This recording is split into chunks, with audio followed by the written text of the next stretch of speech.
the founding fathers or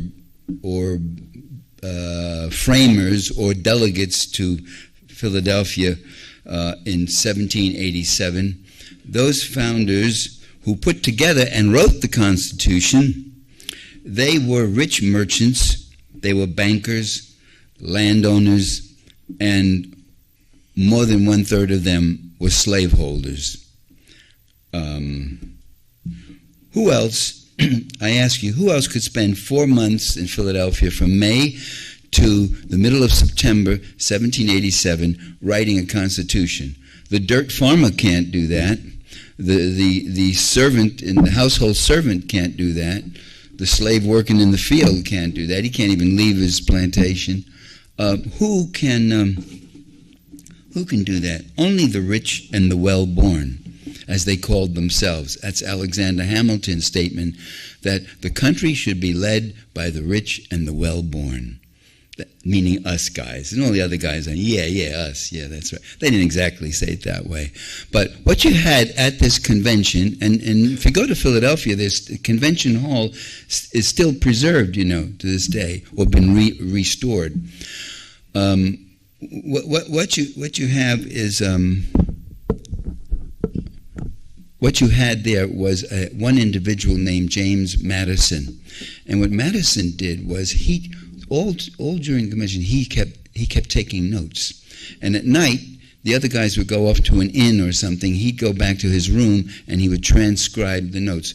So we have this remarkable document, Madison's Notes on the Constitutional Convention. I read the whole thing and went through the whole thing, in which these people, thinking they are speaking in secret because they got the windows sealed off, the room closed in. Imagine in the middle of Philadelphia summer, sealing off the rooms with all these delegates jammed in there, and they are putting together a constitution in secrecy. Madison records their remarks, and he joins in. He says, the common people are not to be trusted, and the common people are irresponsible.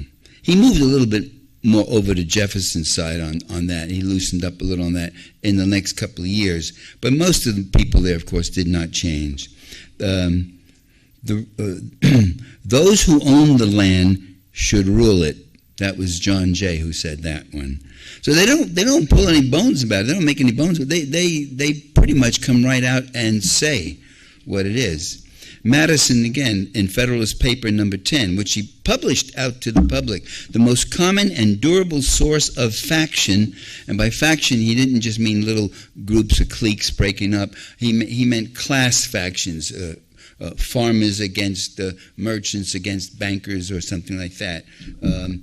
The most common and durable source of faction is the various and unequal distribution of property. And by property, he doesn't mean land. Today, when we say property, we usually mean a couple of acres you have there in the house. Property was another word for wealth. So there were people who had wealth. Democracy, as they saw it, was dangerous, and by definition, it was excessive. Democracy was something that led to mob rule.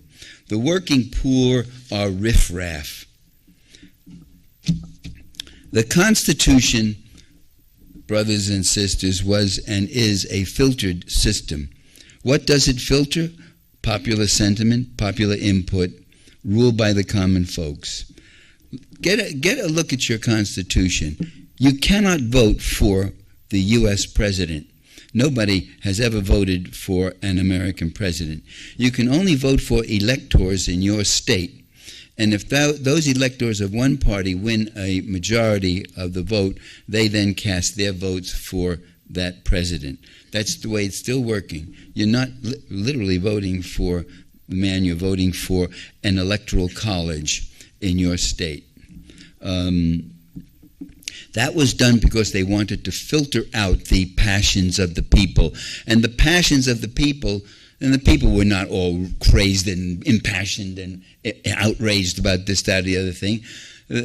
But they saw people who wanted to challenge us, people who said your property is is too much, too fast, too dishonest, too exploitative. We won't stand for it. That's what they saw as wild mob rule and all that, meaning people who are agitating and fighting against their interests and against the injustices that have been perpetrated on them.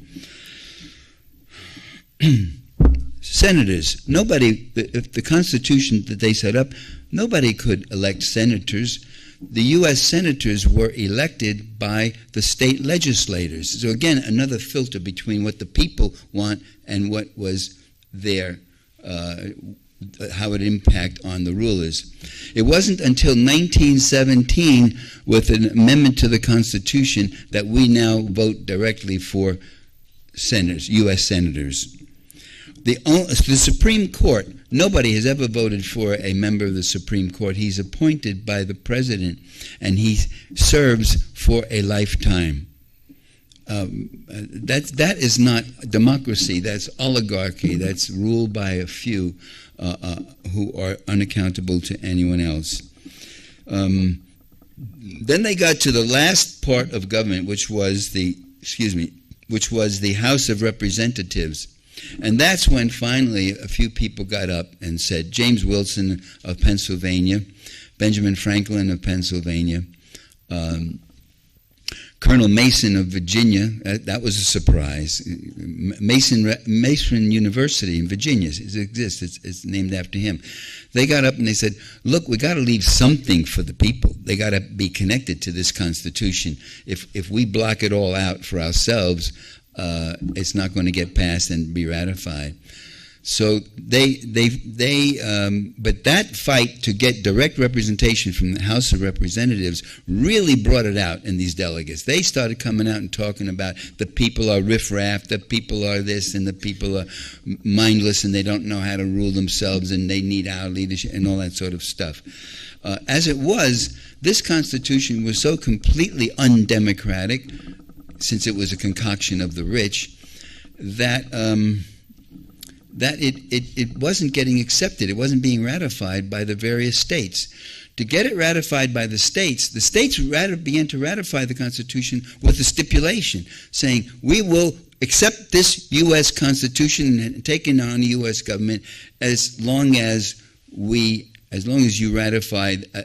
you add human rights to the people. And that's when Madison got down there and he wrote the first 10 amendments to the Constitution, which we know as what?